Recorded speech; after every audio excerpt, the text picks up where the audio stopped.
বন্ধুরা, আপনারা নিশ্চয়ই অবগত আছেন যে বর্তমানে বাংলাদেশ সফর করছেন আমাদের নতুন বন্ধু দেশ পাকিস্তানের পররাষ্ট্রমন্ত্রী এবং একই সাথে উপপ্রধানমন্ত্রী জনাব ইসাকদার।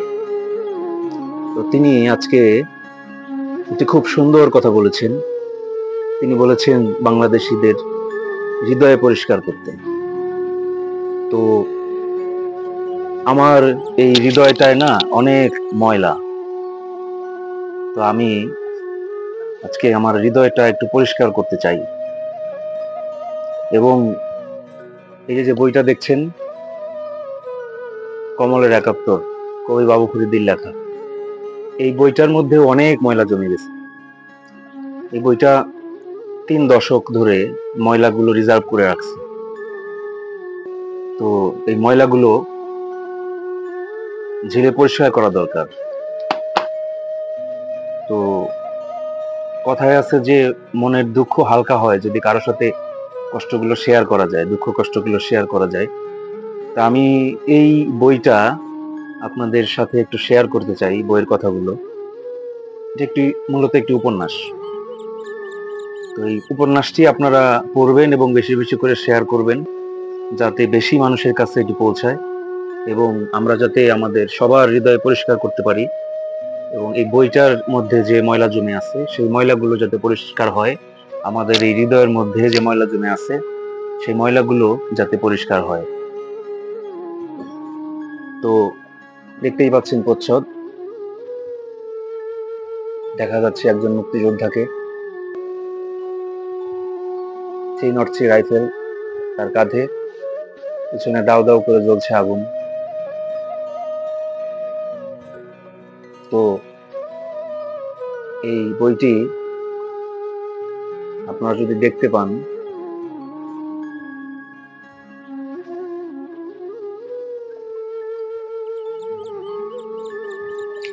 এখানে এটি হচ্ছে এটির ভিতরের প্রথম পাতা।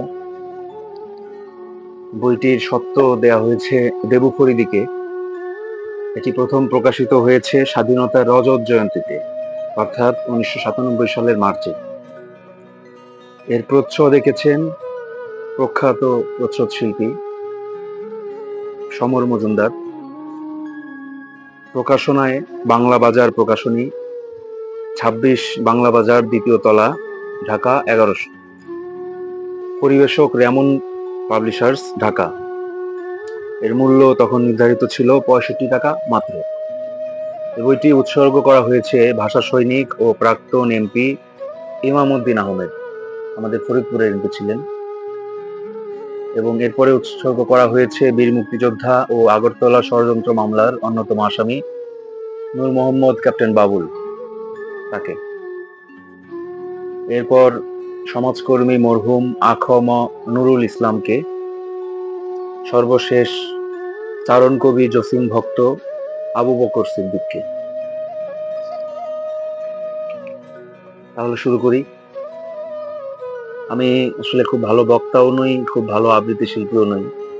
আমি একজন ছাপোষা সাধারণ মানুষ।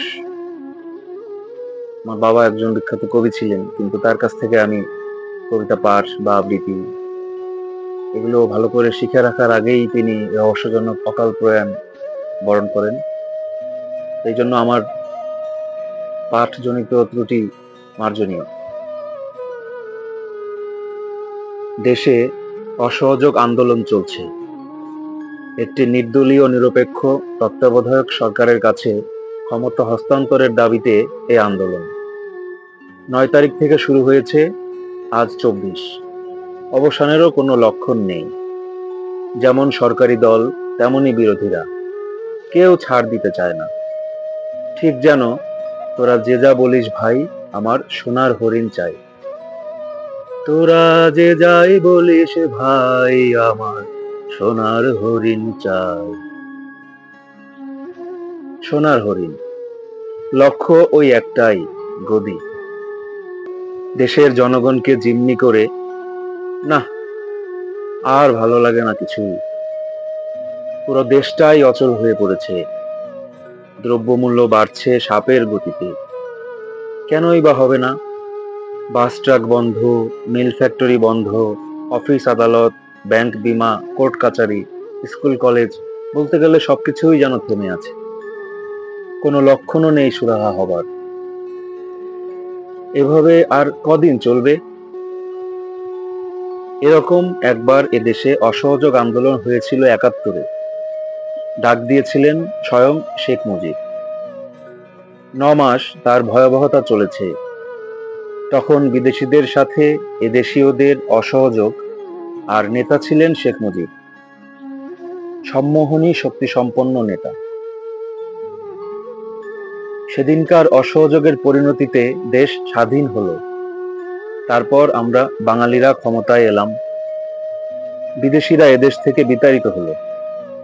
তখন থেকেই চলছে ক্ষমতার লড়াই। দেশের বয়স এখন ২৫, সমত্ব যুবক বয়স। সামনে আর কদিন পরেই হবে স্বাধীনতার রজত জয়ন্তী উৎসব। এর মধ্যেও যদি মীমাংসা না হয়, তাহলে তো উৎসবটাই মাটি হয়ে যাবে। সবাই উদ্বেগ উৎকণ্ঠায় দিন কাটাচ্ছে। এ অবস্থায় না ইচ্ছে করে বাইরে যেতে, না ইচ্ছে করে ঘরে বসে থাকতে। রাতে সবারই আশা জাগে, আজ বোধহয় কিছু একটা হবে। ছুটে যায় বিবিসিতে, নিষ্ফল হয়ে ফিরে আসে ঘরে। ছটফটিয়ে কাটে রাত, সেই লঙ্কাও নেই, সেই রাবণও নেই। বিছানায় গা এলিয়ে অনেক কথাই ভাবলো কমল। ও এখন ৪০ যুবক। ৭১-এর অসহযোগের সময় ও ছিল ১৬ বছরের কিশোর। স্বাধীনতার স্বাদ ওর ঘরে আসেনি। ওই ৯ মাসের বিষাদ এখনো ওর ঘর থেকে যায়নি। ওই ৯ মাসের বিষাদ এখনো ওর ঘর থেকে যায়নি। তাই ১৬ বছর যত দেরিতে কেটেছে, পরবর্তী ২৫ বছর কিন্তু খুব তাড়াতাড়ি যাচ্ছে। কিছুটা ভয় ভয়, কিছুটা আশা আশা, রোমাঞ্চ নিয়ে কাটে দিন, মাস, বছর। এভাবে ২৫ বছর। মনে হয় এই তো সেদিনের ঘটনা। ভাবনার মাঝে এপাশ ওপাশ করতে করতে হাতে ঠেকলো একটি বই, কল্যাণ চক্রবর্তীর সুবর্ণদ্বীপ।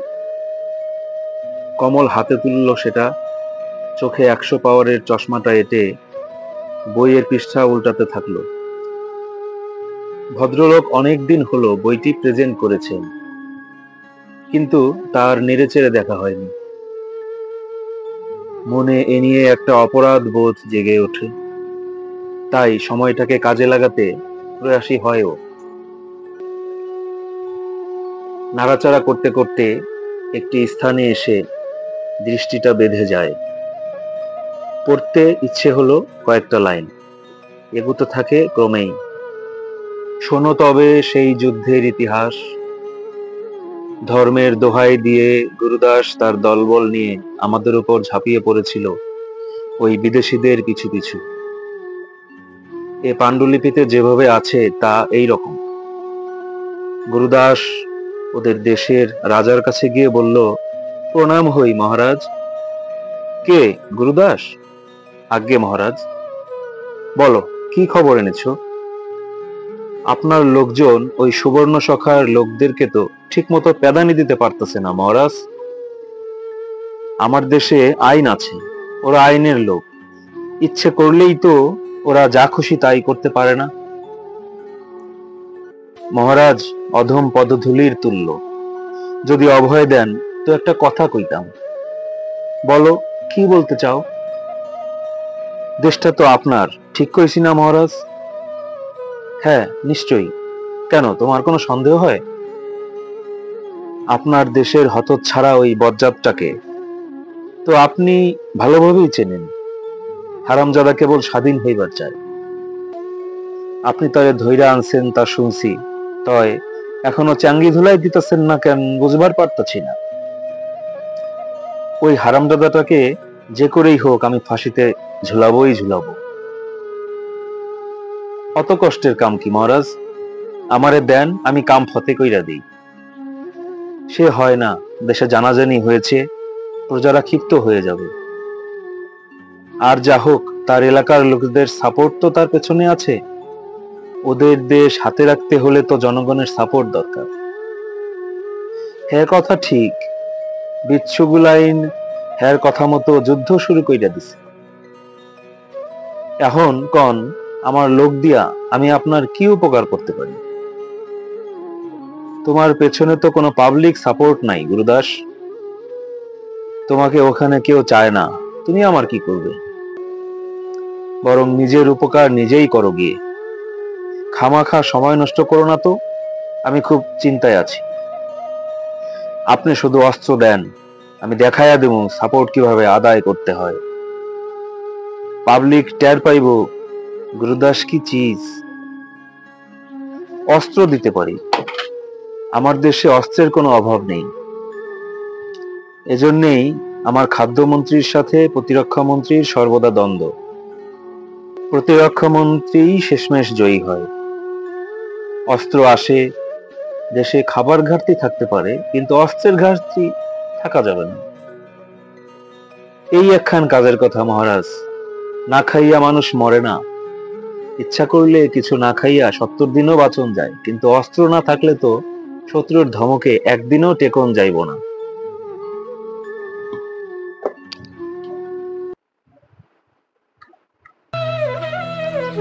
তুমি ঠিকই বলেছ গুরুদাস। মহারাজ, না খাইয়া মানুষ মরলেও কোনো আফসোস নাই। আপনি সৈন্যগো ছাইরা দিবেন, হেরা এক রাতেই সব মাইয়াগো গাভীন কইরা তবে ফিরবে। সৈন্যগো যে ক্ষমতা, তা কি ওদের মর্গ আছে? শুধু 10টা মাস পাহারা দিয়া রাখবেন, যাতে নষ্ট না কইরা ফেলায়। বলো কি, যুদ্ধ করে 10 মাস ওদের দিয়ে ওই মেয়েদেরকে পাহারায় রাখবো? মহারাজ ক্ষমা করবেন, ওদের পাহারায় রাখনের দরকার কি? আপনি সব হাসপাতাল আর ক্লিনিকের ডাক্তার আর নার্সদের মাইরা ফেলানোর হুকুম দিলেই তো সব মীমাংসা। গর্ভনাশ হইল না, যুদ্ধও থামব না। তুমি তো বেশ বুদ্ধিমান। হ্যাঁ, তা আপনার বিবেচনা মহারাজ। এখন বলো, আর কি কি বুদ্ধি নিয়ে তুমি এই পৃথিবীতে বেঁচে আছো? মহারাজ, ভগবান এই অধমকে কি দেয় নাই কন? আপনি যুদ্ধ জয় করতে চান কি না, হেই দেখুন। তুমি কি ছেলে মানুষের মতো কথা বলছো গুরুদাস? আপনি যদি সত্যিই যুদ্ধ জয় করতে চান, তবে আপনার বাহিনীর বাইরেও আর একটা বাহিনী তৈরি করতে হইবে। মহারাজ, দেশি বিদেশি ভেদাভেদ তো চোখেই ধরা পড়ে। আপনার লোকজন ইচ্ছে করলেও সবকিছু পারবো না, ওখানকার লোকেরা ধরে ফেলবো। আপনার উচিত হইব ওখানকার লোকদের নিয়ে একটা বাহিনী তৈরি করা, যারা আপনার লোকেদের যেমন হগল খবর আইনা দিব, আবার ওই মহারাজ ওই হারামজাদার দলের লোকদের খুঁজা খুঁজা পাঠাবলির মতো বলি দিব। আমার দলে ওখানকার লোক কোথায় পাবো গুরুদাস? আমি যে ভোটের ব্যবস্থা করেছিলাম, তাতে সবাই তো সুবর্ণ সখাকে ভোট দিল। মহারাজ, ওখানকার লোকগুলো হচ্ছে অত্যন্ত হুজুগে। তখন হুজুগের সুবর্ণ সখাকে মাথায় নিয়ে নাচাইছে, এখন আপনি কইলে অধম গুরুদাসকেও মাথায় লইয়া নাচাও। আচ্ছা, তুমি কি চাও? আমি আপনার সবকিছু আগের মতো আপনার থাকুক, এইটাই চাই।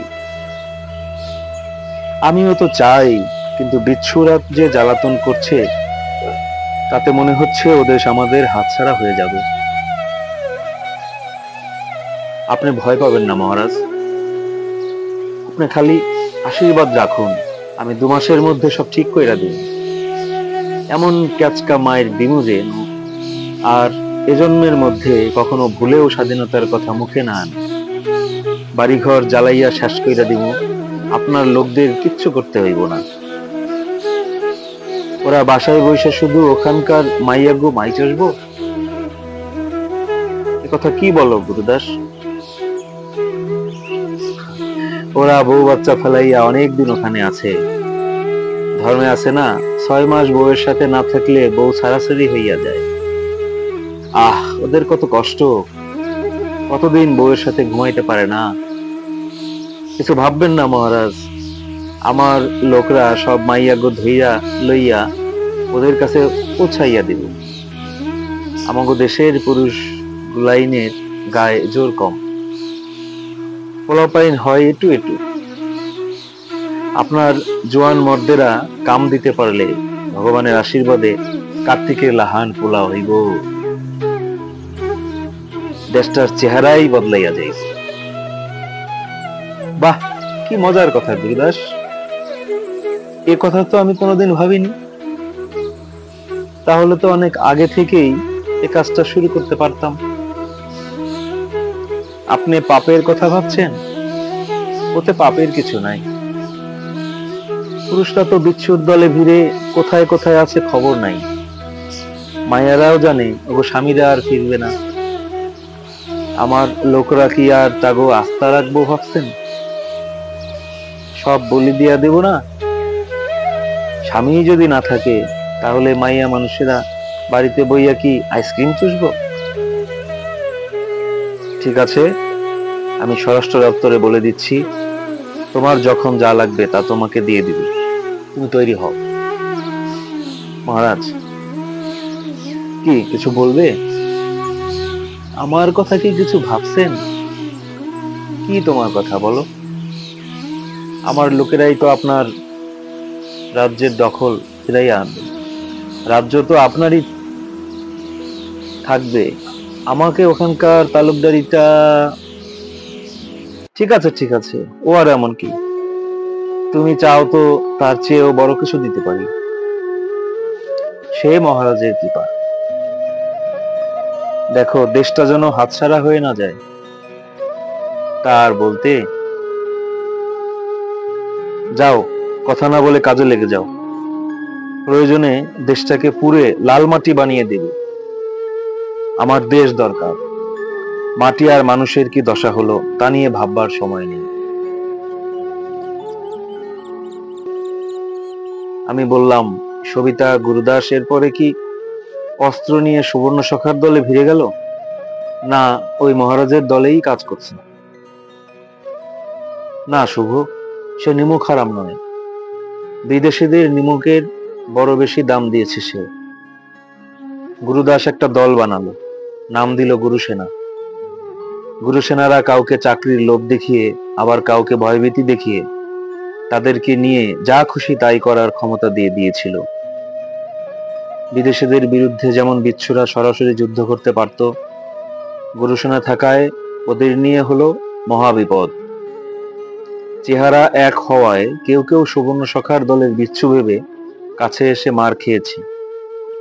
এদের অত্যাচার এত তীব্র হয়েছিল যে মেয়ে পুরুষ সব পালিয়ে পালিয়ে দিন কাটাতো। মেয়েদের পেলেই ধরে নিয়ে ওদের হাতে তুলে দিত, আর বিদেশিরা যুদ্ধ ছেড়ে মেয়ে মানুষের শরীর নিয়ে মেতে থাকত। অবশ্য বিচ্ছুরা এ সুযোগও কাজে লাগিয়ে ধীরে ধীরে ওদের কাবু করে ফেলেছিল। যুদ্ধে যখন বিদেশিরা পরাজিত হলো তখন গুরুদাসের কি হলো?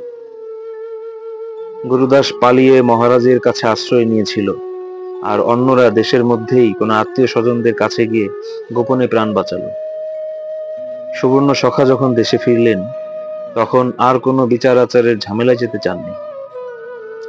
এত রক্ত গেছে, আরো রক্ত যাক, তিনি তা চাননি বলে সবাই নির্বিচারে ক্ষমা পেয়ে গেছে। অবশ্য এ যুদ্ধে সুবর্ণ সখার কোনো আপনজন মারা যায়নি বলে তার পক্ষে এতটা উদার হওয়া হয়তো সম্ভব ছিল। বলো কি, এত অত্যাচার করার পরেও ক্ষমা? তিনি তো আর যুদ্ধ দেখেননি, তিনি দেখেছেন তার মৃত্যুর আয়োজন। বিচার করে তাকে ফাঁসি দেয়া হয়েছিল, কিন্তু কার্যকর করার আগেই বিদেশিরা পরাস্ত হলো। একজন লোক ফাঁসির কাষ্ঠ থেকে ফিরে এসে কি আর একজনকে ফাঁসিতে ঝুলাতে পারে? সে কথা ঠিকই বলছো, মৃত্যু যে কত ভয়ঙ্কর তা একমাত্র সেই বুঝে যে মৃত্যুর মুখোমুখি হয়েছে। এখন কি হয়েছে জানো? ওই গুরুদাস আবার দেশে এসেছে, তার পুরনো চেলা চামুন্ডাদের নিয়ে আবার দল করেছে। ওই দলে গুরু সেনারা এখন বড় বড় পদ পেয়েছে। তাদের দলের কাজ হচ্ছে ওই সময় যারা বিচ্ছু ছিল তাদের হাত পায়ের রগ কাটা। বলো কি, নতুন রাজা কিছু বলে না?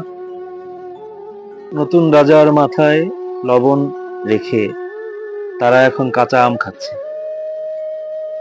এর পরিণাম অবশ্যই ভয়াবহ। সে কথাই তো বলছিলাম। ঠিক আছে, তুমি বসো, আমি দেখে আসি মেয়েটার কি অবস্থা। ঠিক আছে। সবিতা চলে গেলে আমি সবিস্ময়ে ওর গল্পের কথা নিয়ে ভাবতে লাগলাম।